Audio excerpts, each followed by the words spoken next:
ये वित्त मंत्री जी हंस रहे हैं, इनके यहाँ भी आता है बाढ़ तो जाती होगी महाराज, इन बचता तो नहीं होगा। अध्यक्ष जी डिस्टर्ब ना करिए। इस छोटे से सुगूफे से नौजवान खुश होंगे? देश के नौजवान खुश होने वाले नहीं है। अरे आपको कुछ नहीं पता है। अरे यही तुम्हारे सैनिकों के लिए, यही तुम्हारा भाव है। 18वीं लोकसभा के निर्वाचन के बाद और इस नए संसद भवन के बनने के बाद आज मैं पहली बार बोलने के लिए खड़ा हुआ हूँ। आपने मुझे मौका दिया, उसके लिए बहुत बहुत धन्यवाद देता हूँ।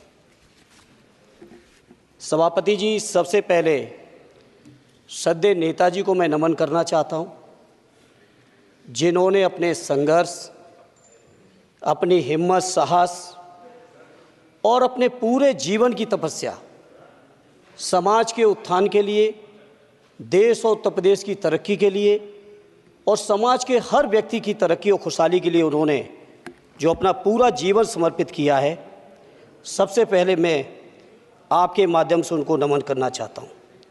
माननीय सभापति महोदय, श्रद्धेय नेताजी ने हम लोगों को अपने समाजवादी विरासत में इंसाफ और इंसानियत, न्याय और हक की लड़ाई करना सिखाया है। उस लड़ाई को हम लोग बखूबी अपने नेता आदरणीय अखिलेश यादव जी के नेतृत्व में शानदार तरीके से उस विरासत को न केवल लड़ रहे हैं, बल्कि नेताजी के हर सपने को पूरा करने तक हम लोग चुप बैठने वाले नहीं हैं। सभापति महोदय, बजट एक व्यापक विषय है और जब इस विषय के बारे में सोचते हैं तो समझ में नहीं आ रहा कि कहाँ से शुरू करें, क्योंकि देश में आज कोई वर्ग नहीं बचा है। कुछ चुनिंदा उद्योगपतियों के बारे में बात नहीं करूंगा, लेकिन देश के 140 करोड़ लोगों में से कम 95% लोग ऐसे हैं जो आज पूरी तरह से बर्बाद हैं। एनडीए की ये सरकार 11वां बजट पेश कर रही है, लेकिन इस 11वें बजट के बावजूद अगर मैं देखता हूं तो समाज की जो गरीबों के लिए सबसे ज़्यादा ज़रूरी चीज़ें हैं, स्वास्थ्य का है तो स्वास्थ्य 2023 और 24 में बजट घटा दिया है। किसानों का बजट जहां यूपीए के सरकार के समय 2014 तक 5.5 था, वहीं 24 आते आते ये 3.15 रह गया है।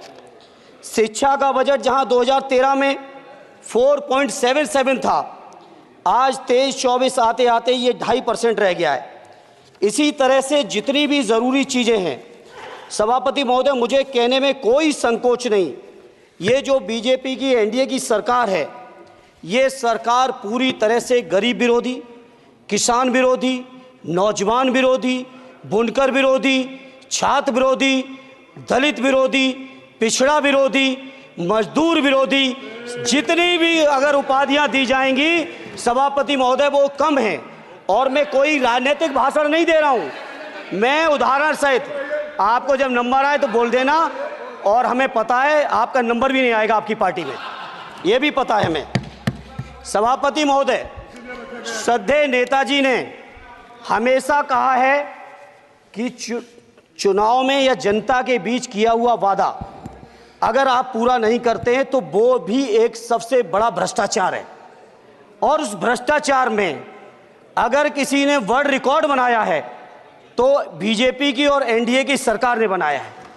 सभापति महोदय, 2014 के चुनाव के समय प्रधानमंत्री जी ने वादे किए कि 2 करोड़ रोजगार हर साल मिलेंगे। स्वामीनाथन जी, जिनको भारत रत्न दिया है, सरकार को मैं धन्यवाद देता हूं, लेकिन वो धन्यवाद अधूरा है जब तक उनकी सिफारिशों को नहीं मानते हो। 2007-8 से लगातार मांग चल रही है देश में कि स्वामीनाथन जी की जो सिफारिश है किसानों को 1.5 गुना समर्थन मूल्य देने का, एमएसपी की गारंटी देने का, कानूनी हक और अधिकार देने का, उस गारंटी को आज तक नहीं माना, आज तक नहीं माना, आज तक नहीं माना। स्वामीनाथन जी को आज तक नहीं माना। अध्यक्ष जी डिस्टर्ब ना करिए। सभापति महोदय, मेरा टाइम इसमें काउंट नहीं होगा। आप इधर, अरे यार, इसे जीता है तो ज्यादा ना बोलो, मालूम है कितने बड़े तीरंदाज हो। इधर चलो। स्वामीनाथन जी की आपने नहीं मानी, एमएसपी आपने लागू नहीं की। कितनी बढ़िया बातें कि खाद पे हम सब्सिडी बढ़ा रहे हैं, पहले 50 किलो को 45 किलो, फिर 45 किलो को 40 किलो, और मुझे लगता है कि एक तीसरा कार्यकाल पूरे होते होते केवल 10 ही किलो बचेगा खाद के कट्टे में, इससे ज़्यादा नहीं बचेगा। मंडी एक नहीं बनाई, आत्महत्या इतनी कर रहे हैं किसान। और किसान अगर अपनी एमएसपी की मांग करते हैं, हजारों किसान यहीं दिल्ली की सीमा पर मारे जाते हैं, और आप सोचते हो कि आपकी बात को कोई समझेगा नहीं। सभापति महोदय, नौजवानों को कितना गुमराह किया गया। नौजवानों से कह दिया गया हर साल 2 करोड़ रोजगार। मैं आज सवाल पूछता हूं अपने नौजवानों की ओर से, बताएं भारतीय जनता पार्टी के लोग, सरकार में बैठे लोग, 10 साल आपने राज कर लिया है, आखिर 20 करोड़ नौजवानों को रोजगार कहां है? अरे छोड़िए यार, अबे कोई नोटिस नहीं लेता तुम्हें, छोड़ो कोई नोटिस नहीं लेगा तुम्हें। 20 करोड़ नौजवान के रोजगार का हिसाब कहां है? आज 11वें बजट में जब याद आई तो वो भी ट्रेनिंग की बात करते हो। मैं कहना चाहता हूं IIM, IIT के नौजवानों को रोजगार नहीं दे पा रहे हो। आप सोच रहे हो इंटर्नशिप के इस छोटे से शगुफे से नौजवान खुश होंगे? देश के नौजवान खुश होने वाले नहीं है। सभापति महोदय, शिक्षा के मसले पर लगातार बजट घटाया जा रहा है, लगातार सरकारी शिक्षा कम की जा रही है, और ये बीजेपी की सरकार की लगातार प्रयास है कि नौजवान शिक्षित होंगे तो सवाल पूछेंगे। देश की JNU से लेके BHU से लेके MU से लेके जितने बड़े संस्थान हैं, सारे संस्थानों को बर्बाद कर दिया है। एक भी दलित, एक भी पिछड़े, कहीं आपका वाइस चांसलर नहीं है। लगातार जितने भी आपके professor, associate professor, assistant professor की नियुक्तियों में RSS का जब तक कोई फंडामेंटल कोर्स नहीं करेगा, बेसिक कोर्स, तब तक उसकी नियुक्ति नहीं होगी।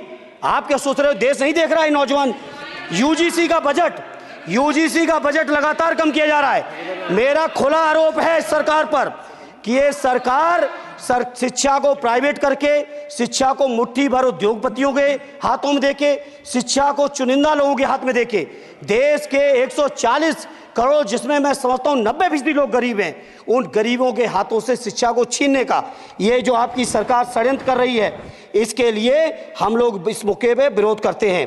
लगातार फीस बढ़ा रहे हैं, शिक्षकों की कमी है, रोजगार आप दे नहीं पा रहे हो, सामाजिक असमानता। सभापति महोदय, 2014 में जिस समय सरकार बनी थी NDA की, उस समय देश की जितने भी जो आर्थिक चीजें थी, जो वेल्थ थी, उसमें पिछड़ों की हैसियत 17% थी, 17%, और आज 10 साल की NDA की सरकार के बाद पिछड़ों की आर्थिक हैसियत हो गई है केवल 9%।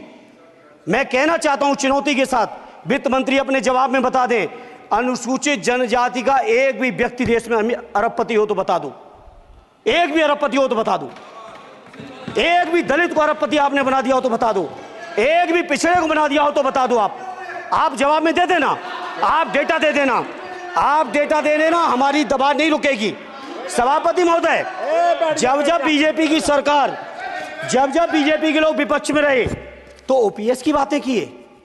10 साल से आप सत्ता चला रहे हो, 11वां बजट पेश कर रहे हो, पूरा देश आज OPS के लिए, सरकारी कर्मचारी परेशान है, कहीं OPS की चर्चा नहीं है, पुरानी पेंशन की कोई चर्चा नहीं है।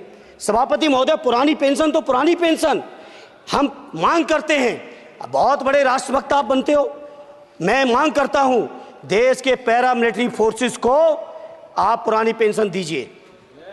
मैं मांग करता हूं, आप राष्ट्रभक्त हैं ना, सीमा में जो सुरक्षा कर रहे हैं, जो शहादत झेल रहे हैं, मेरी मांग है कि आप उनकी OPS दीजिए। वो आप OPS नहीं दे पाओगे। इसी तरह से सभापति महोदय, देश के अंदर बहुत से ऐसे संविदा कर्मचारी, एक से एक बढ़िया फार्मूला, अब कानूनन मंडल आयोग लागू हो गया तो कैसे पिछड़े और दलितों को रोकें? तो संविदा कर्मी की प्राइवेट कंपनी, प्राइवेट आपने आउटसोर्सिंग कर दी। आउटसोर्सिंग के कारण से देश के सारे दलित, सारे पिछड़े, सारे आदिवासी आपकी सेवाओं से बाहर हो गए, उनके पास कोई कानूनी हक नहीं। तो ये जो आरक्षण को खत्म करने के तरह तरह के जो आप लोग षड्यंत्र अपना रहे हो, इस षड्यंत्रों को देश का जनमानस पूरी तरह से जान भी चुका है, पहचान भी चुका है, और इसीलिए उत्तर प्रदेश से तो आपको कर ही दिया है बाहर, देश से भी बाहर जल्दी करेंगे, और हमारे साथी मिलकर दूसरे प्रांतों से भी बाहर करेंगे। इसी तरह सभापति महोदय, हम मांग करते हैं, आप सोचिए, उत्तर प्रदेश अकेले के अंदर, देश के हालात मुझे नहीं पता और बदतर होंगे, अकेले उत्तर प्रदेश में 1000 से ज़्यादा शिक्षा मित्र आत्महत्या कर चुके सभापति महोदय। कोई सरकार के कान पे जू नहीं रेंग रही है। किसान आत्महत्या कर रहे हैं, इन्हें कोई मतलब नहीं। अनुदेशकों को तनख्वाह नहीं मिल रही है समय से, कोई मतलब नहीं। आंगनबाड़ी महिलाएं परेशान हैं, इनको कोई मतलब नहीं सभापति महोदय। आपकी आशा बहुएं, आपकी ये रसोईया महिलाएं, आपकी आंगनबाड़ी, पंचायत सहायक, रोजगार सेवक, मैं समझता हूं सभापति महोदय यहां बैठे हर सदस्य के पास इनके क्षेत्रों का ये डेलीगेशन जरूर मिलता होगा और मांग करता होगा कि कम से कम हमारा मानदेय बढ़ाया जाए, हमें स्थायी किया जाए। सभापति महोदय, इसके लिए सभापति महोदय मेरी पार्टी के किसी भी मेंबर से हम नंबर कम कर लेंगे, टाइम, मेरा टाइम बढ़ा दीजिए, बढ़ा दीजिए, कोई भी मेंबर हमारे लिए दे देंगे टाइम, हम लोग देते। इसलिए सभापति महोदय इन सभी समस्याओं के लिए मैं आपसे कहना चाहता हूं कि इनका समाधान करिए, और नहीं समाधान करेंगे तो अभी तो बैसाखी पे बन गए, बिहार और आंध्रा को पैकेज देखे फिर देश में कितने राज्यों को पैकेज दे पाओगे। अरे वित्त मंत्री जी उत्तर प्रदेश से आते हो, इतना भी हक नहीं कि पूरे बजट भाषण में एक बार उत्तर प्रदेश का नाम आ जाता। इतना अयोध्या से नफरत हो गई, अयोध्या से अवधेश जी क्या जीत गए, आप लोगों को इतनी नफरत हो गई कि एक भी उत्तर प्रदेश का एक बार भी नाम नहीं आया सभापति महोदय। इसे मैं आज इस मौके पर सभापति महोदय देश के गरीबों, किसानों, नौजवानों, व्यापारियों, बुनकरों सभी की ओर से कहना चाहता हूं, ये बजट देश विरोधी बजट है। कुछ समस्याओं के लिए सभापति महोदय संवेदनशीलता के साथ मैं कहूंगा सरकार को विचार करना चाहिए। श्रद्धेय नेताजी जब रक्षा मंत्री थे, उन्होंने व्यवस्था दी थी कि देश के अंदर जो भी सैनिक शहीद हुए हैं उनको ससम्मान उनके घरों पे जाके राष्ट्रीय सम्मान के साथ उनकी अंत्येष्टि हो। मैं उन्हीं की परंपरा को आगे बढ़ाते हुए एक और मांग करता हूं सभापति महोदय कि जो हमारे शहीद जिनकी अंत्येष्टि स्थल जहां कहीं भी बना हो, जिस भी परंपरा से बना हो, अरे आपको कुछ नहीं पता है, अरे यही तुम्हारे सैनिकों के लिए यही तुम्हारा भाव है। सभापति महोदय, आप बोले सर। सभापति महोदय मेरा अनुरोध है अग्निवीर की योजना खत्म की जाए। ये 4 साल के सैनिक से देश की उतनी मजबूत रक्षा नहीं हो सकती। नौजवानों को गुमराह करके केवल 4 साल, उन्हें दो ना 60 साल तक रिटायरमेंट, 4 साल बाद वो कहाँ नौकरी ढूंढेंगे। इसे मेरी मांग है अग्निवीर की योजना खत्म की जाए। साथ ही साथ मेरी एक मांग और है कि जो शहीदों की शहादत स्थल है उसको शहीद स्थल के तौर पर डेवलप करने के लिए केंद्र सरकार को अतिरिक्त बजट देना चाहिए। मैं नहीं समझता हूं इसमें किसी को कोई दिक्कत होनी चाहिए।